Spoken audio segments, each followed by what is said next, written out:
Hello, everyone. So I want to share some reflections on the current transits and what I see happening this month of September. I want to first point out that we have a lot of retrograde planets right now. This is common when we have many outer planets, all relatively within one hemisphere of the zodiac. There's going to come a time of the year when they're all going to one by one move retrograde. In my retrograde class series, link in the description below, I explain all of this with a little more in-depth astronomical basis, but these are useful things to know. You can kind of just see where the planets are in relation to the sun and have a sense of whether they just moved into retrograde, whether they're at the apex, whether they're beginning to move direct soon. Also take note, Mars has passed its retrograde, its station degree.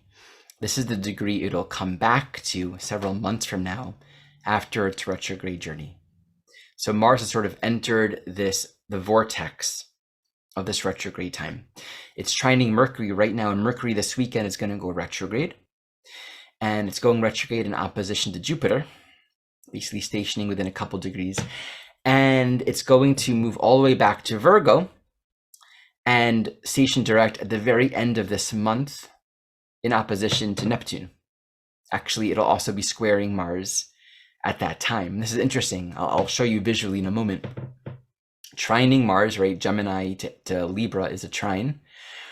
And if you just go a few weeks forward, this is just after Mercury stations direct and it's squaring Mars. So there's a very strong Mars-Mercury connection on both ends of this retrograde window.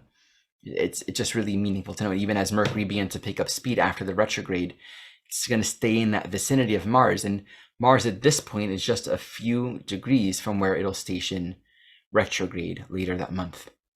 So let's tune into what all of this means. It's also meaningful to note that the ruler of Libra, where this Mercury retrograde is happening, is a Venus in Virgo.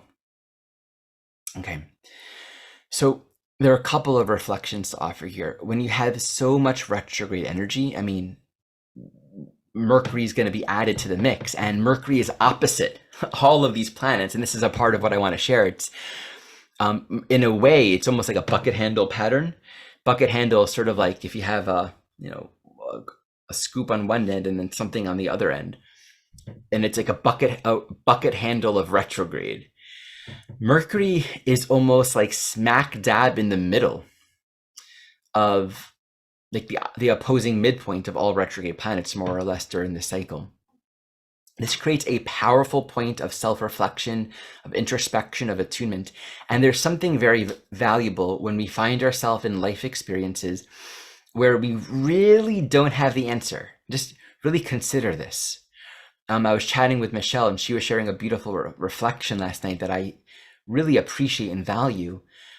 So often in our lives, we're just sort of running this story. This is me paraphrasing and sharing how I'm internalizing this, right?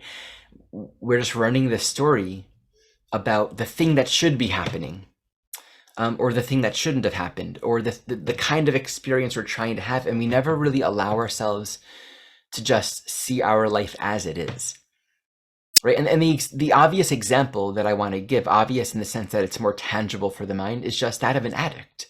Now, we're all addicts. We all have addictive tendencies. And in a way, the unawakened mind is an addicted mind. And the tendency here is to just be in total denial of what's happening now.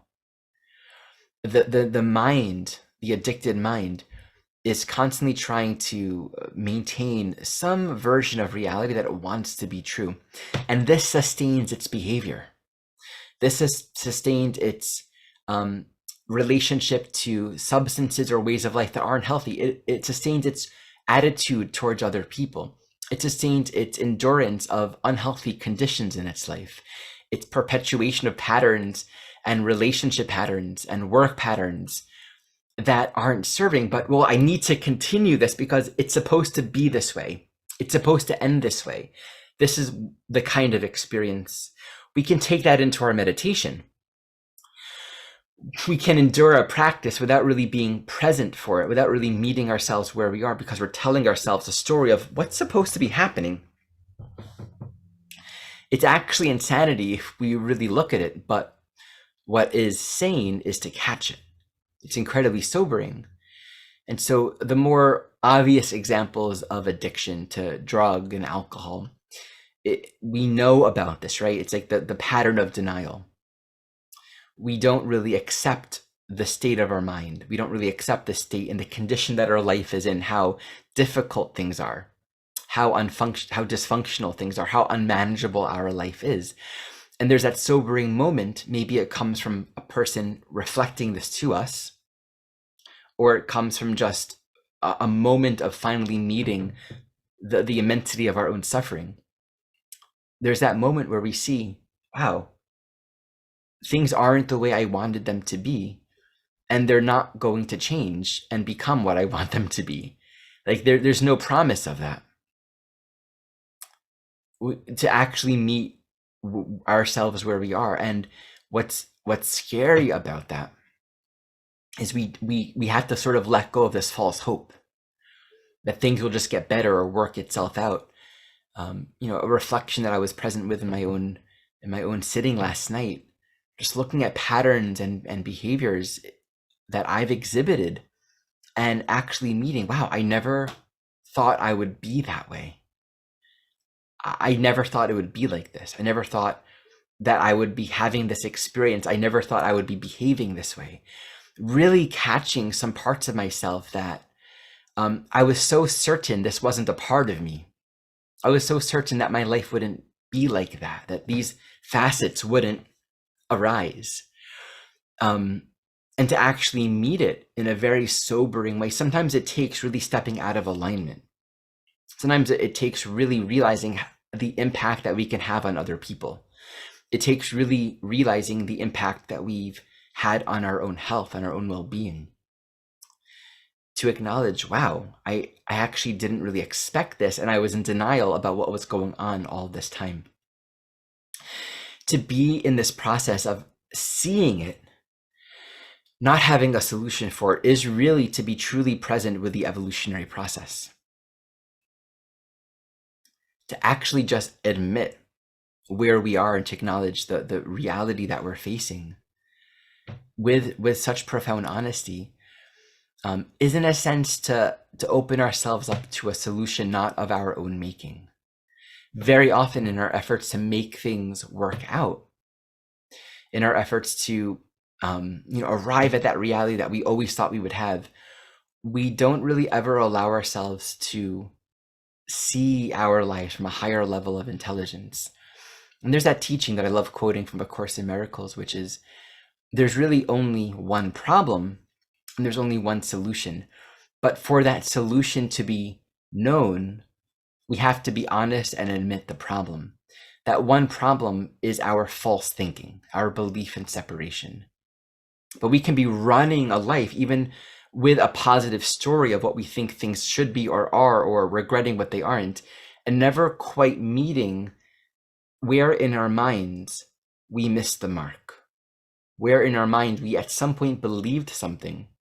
One of the strategies we employ to not catch our unloving, untrue thoughts is by covering up these unloving, untrue thoughts with positive thoughts that in some sense of it, they seem real to us, but they're not real.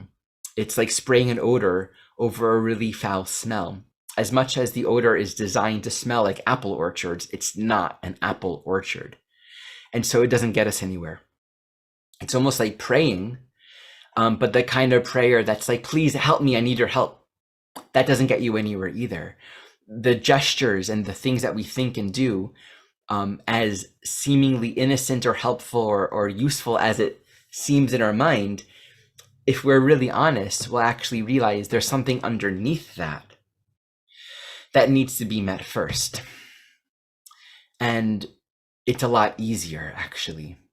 I think we do resist because of our traumas, because of our conditioning. There's a way in which we all resist just dropping into what's actually here that it seems easier to stay in the strategies, the ways that we've employed to stay or to move towards a positive place. But at some point, we just have to look at ourselves. Is it really working? And that's, I think, a big part of the spiritual journey, being really honest with ourselves and asking, is what I'm doing working? And the answer is no. If, is it working? New line. Are you happy? If so, yes. If not, no. Turn to page, try again, think again, look again. Contentment, peace. This is not to say that emotions are a bad thing, but we have to look at our predominant state of mind. We have to look at what we're vibrating. Are we experiencing the joy and the peace that we want, that we know is possible? And so really meeting the presence, where the roots have been soiled with our thinking, actually meeting that. In a way, actually meeting that means removing ourselves from the context of our life. We stay outside of ourselves by remaining fixated on the circumstances, right? The people, the places, the things, the pasts and the future, the relationships, the work and the food, the money and the houses and the client and the student and the teachers, the nouns, the tenses, all the things that are tangible that we can identify in time and space. We lose a connection to the deeper roots. We don't allow ourselves to be honest with our own core thinking when we stay solely fixated on that. And that's where so much process work and therapeutic work is helpful, and also in some way can keep us in the ego. It can keep us in the state where we are seeking perpetually to resolve all of our problems through the things of this world. And then it's like the things of the world will never quite organize and align themselves in the ways that we need it to feel peace. And so our peace becomes very conditional. And a part of what this time is about, this retrograde Mercury ruled by Venus in Virgo, Mercury opposing this Jupiter, and the whole connection with Mars retrograde is rethinking. Venus in Virgo, there's work to do. There's a lot to look at within our own self. One thing Jeffrey Wolf Green, and I think he even wrote about this relative to Venus and Virgo in his Pluto 2 book on relationships, great book by the way, is we are forever outsourcing our needs, externalizing them to the outside. And we often fail to recognize that what we're perceiving out there is really a reflection of how we are in inner relationship to ourselves. So Venus in Virgo can become hyper focused and hypercritical on others, on the conditions of one's life, what is or isn't working, or even hypercritical on the things, on the form of one's life, without really looking at how do I feel about myself fundamentally. And if we're not meeting how do we feel about ourselves, it's very easy to feel resistant, to feel uncomfortable with just the right person, place, circumstance that will elicit within us how we feel, and to blame it on the external. So much of our relationships are built, so much of it, not just intimate relationships, so many of our relationships are built on these trying to keep our feelings in a certain place. And we don't realize how much control. The addicted mind requires a lot of control to stay this is the interesting thing about it. All of our suffering, all of the ways in which we're afraid to really look inside and meet what's here, requires an immense amount of management. We're needing to protect our identity. We're needing to protect the sense of self that we've constructed around these deeper fears, these deeper hurts, these deeper wounds, these deeper beliefs. And, as we begin to uncover it, we have these retrograde times. I'm very, very interested and excited for this particular retrograde just because of the chart pattern. I'm not much of a chart pattern guy, but this one just pops out at me. Mercury going retrograde. It's opposite all of this content. It's so fascinating to me. It's also going to be stationing at a very tight, let's see, Pisces to, right? I'm sorry, it's going from Libra to Virgo. So Virgo to Pluto, a very tight trine to Pluto, retrograde in Capricorn, while it's squaring Mercury, which is also in an inconjunct to Pluto. I'm sorry, while it's squaring Mars, which will be in an inconjunct to Pluto, Gemini to Capricorn. So an immense amount of psychological content and insight and self-awareness actually gets to emerge right now. Seriously, this is like one of those time periods where it feels like there's a lot more questions than there are answers. And if we can just stay in the flow, stay on the wave, be with the content, be with the process, you know, there's a lot of beauty. And I want to say there's always an immense amount of gratitude and healing when we can catch that we're exactly where we need to be. Like the truth of the healing journey is right where we are. That's always true. We don't always arrive where we are. But when we do, we get to remind ourselves as well, this is where it is. I'm where I'm meant to be. This is where healing begins. This is a profound thing. It's so profound. Because it's not in the past, it's not in the future. The healing journey actually begins now. Every single time we meet where we are, which is literally every single time we almost catch in a sobering way our resistance, the ways in which we've been trying to paint a hopeful reality that isn't happening. And one last thought on this. I've shared as well, and this is a quote from my friend M, that spiritual awakening is the realization I was wrong. And again, we're all wrong. If we had it right, if we understood this moment accurately, if we understood our lives accurately, our minds wouldn't be divided. There wouldn't be as much pain and suffering and confusion. And so there's also something very humbling and beautiful in recognizing I must not have figured it out yet. I must not see it. I must not be seeing clearly. And we don't have to know what it is we're not seeing. We don't have to even realize what we are seeing that must not be true in virtue of the fact that we're suffering. But just a recognition of it. And this is again where we have one problem and one solution. My prayer for myself, and I share this with all of us, is that we deepen our practice of this, the faith on this principle. And there's one problem and there's one solution, because when I remember this, when I look towards that idea, it simplifies all the 10,000 problems that I think I have and the 10,000 solutions that I endeavor to find. It simplifies all of them. It says, seek ye the kingdom of heaven first, and all else shall be given. Right? Look within, find the peace inside, find the truth, correct your mind. And we're not really even responsible to fix all of our thoughts, correct all of our errors. It's more about being open and receptive to the solution, which is not of our own making. We didn't make the truth. Why do people who have near-death experiences come back so often, so often, with this pervading sense of peace and understanding? It's because they rose beyond the ego constructs that were entangled in problems. Only ego constructs exist where there are problems.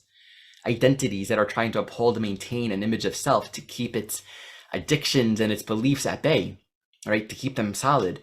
That identity will have problems. When we rise above that, we come back to a true place that's always there, everything just dissolves and we can see it so much better. It's almost like the extent to which we feel or believe we need to get entangled in circumstantial or interpersonal conflict is really just reflective in the extent to which we believe we need to resolve the content of our life to find peace. And we all believe that to some degree, and we're all going to live our life playing out our life journey at the pace that we believe we need to be engaged in the content.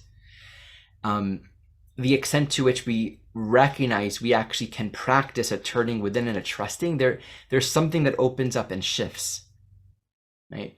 The more we realize there is a quicker and more direct way.